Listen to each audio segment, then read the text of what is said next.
نحمده ونصلي على رسوله الكريم اما بعد فاعوذ بالله من الشيطان الرجيم بسم الله الرحمن الرحيم رب اشرح لي صدري ويسر لي امري واحلل عقدة من لساني يفقهوا قولي۔ آج ہم پڑھیں گے اہمیت نماز کے بارے میں۔ رسول اللہ صلی اللہ علیہ وسلم نے ارشاد فرمایا، ان اول ما يحاسب الناس يوم القیامت من اعمالهم الصلاۃ، بے شک قیامت کے دن لوگوں کے اعمال میں سے سب سے پہلے نماز ہی کا حساب ہوگا۔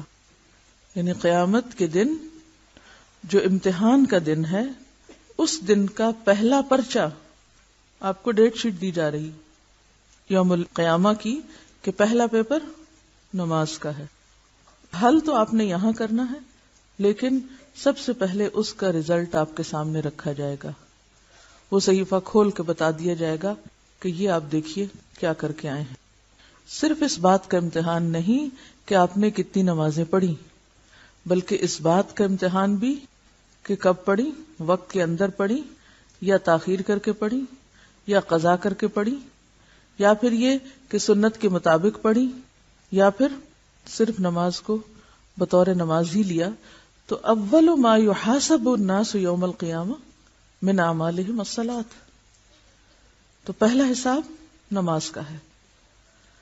حضرت ابن مسعود رضی اللہ تعالی عنہ فرماتے ہیں، میں نے رسول اللہ صلی اللہ علیہ وسلم سے سوال کیا کہ اللہ تعالیٰ کو کون سا عمل زیادہ محبوب ہے، اللہ تعالیٰ کیا پسند کرتے ہیں اور سب سے زیادہ کیا پسند ہے۔ ذرا غور کیجئے اس سوال پر۔ کبھی آپ کے دل میں ایسا سوال آیا کہ میں جانوں، مجھے پتہ چل جائے کہ میرے رب کو سب سے زیادہ اچھی کیا چیز لگتی؟ یہ سوال وہی کر سکتا ہے یا اسی دل میں اٹھ سکتا ہے جس دل میں رب کی محبت ہو، کیونکہ انسان جس سے محبت کرتا ہے اسی کی پسند و ناپسند جاننے کے بارے میں شوقین ہوتا ہے۔ آپ کسی انسان سے محبت کرتے ہیں تو آپ ہمیشہ یہ جاننا چاہیں گے کہ اس کو کیا پسند ہے، کھانے میں کیا پسند ہے، پہننے میں کیا پسند ہے، کون سی چیز زیادہ اچھی لگتی۔ تو اگر آپ کو واقعی اللہ سے محبت ہے اور آپ کے دل میں یہ تڑپ ہے کہ آپ اپنے رب کو راضی کر سکیں، اسے خوش کر سکیں، تو یقیناً آپ پوچھیں گے کہ سب سے اچھا عمل کون سا ہے جو اللہ تعالیٰ کو محبوب ہو۔ آپ نے فرمایا، وقت پر نماز پڑھنا۔ میں نے کہا پھر کون سا؟ آپ نے فرمایا، ماں باپ کے ساتھ نیک سلوک کرنا۔ میں نے کہا پھر کون سا؟ آپ نے فرمایا، اللہ کے راستے میں جہاد کرنا۔ تو گویا حقوق اللہ میں سے سب سے بڑھ کر جو چیز اللہ تعالیٰ کو محبوب ہے وہ نماز ہے، اور بندوں کے حقوق میں سے سب سے بہترین عمل ماں باپ کے ساتھ اچھا سلوک۔ رسول اللہ صلی اللہ علیہ وسلم نے فرمایا، نماز کے بارے میں اللہ سے ڈرو، نماز کے بارے میں اللہ سے ڈرو، نماز کے بارے میں اللہ سے ڈرو۔ ایک ہی بات 3 بار فرمائی۔ کیوں؟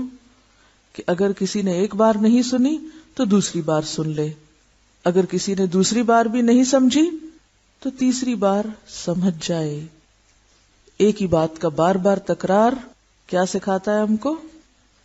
کہ ہم اس بات کو اہمیت دے۔ کیا معنی ہے نماز کے بارے میں اللہ سے ڈرو؟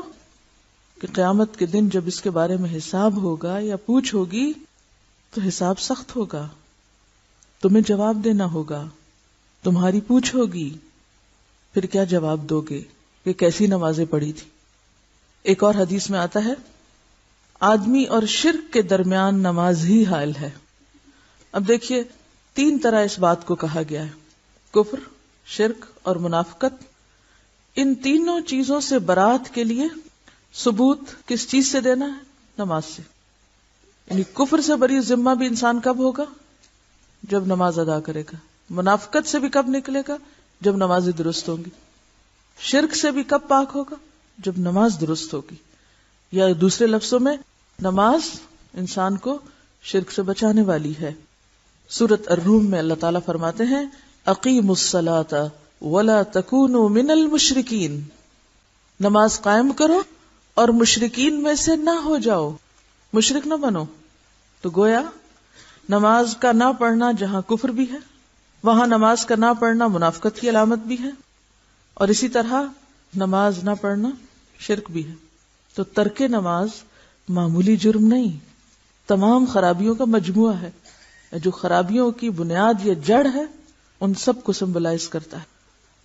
پھر فرمایا نماز دین کا ستون ہے. جس طرح ستون پر ایک عمارت کھڑی ہوتی ہے، اسی طرح نماز ہے تو دین ہے، نماز نہیں تو دین بھی نہیں. پہلے کفر، منافقت اور شرک کی بات کی گئی، اور اب دین کی اصل بتائی گئی کہ دین کی اصل کس پر قائم ہے؟ نماز پر.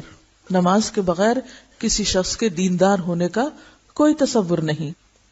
قیامت کے دن جب اللہ تعالیٰ بعض دوزخیوں پر رحمت کرنے کا ارادہ فرمائے گا تو فرشتوں کو حکم دے گا کہ وہ دوزخ سے ایسے لوگوں کو باہر نکال لیں جو اللہ کی عبادت کیا کرتے تھے.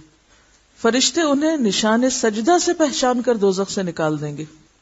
یعنی بعض لوگ ایمان والے ہوں گے، نماز بھی پڑھتے ہوں گے، لیکن کچھ اور قصور یا جرائم ایسے کیے ہوں گے انہوں نے کہ ان کی وجہ سے وہ جہنم رسید ہوں گے.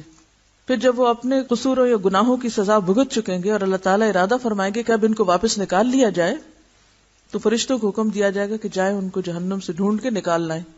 اب فرشتے جائیں گے، دیکھیں گے کہ کہاں ہیں وہ لوگ، تو ان کو کہاں سے پہچانیں گے؟ کن بیجز سے؟ سجدے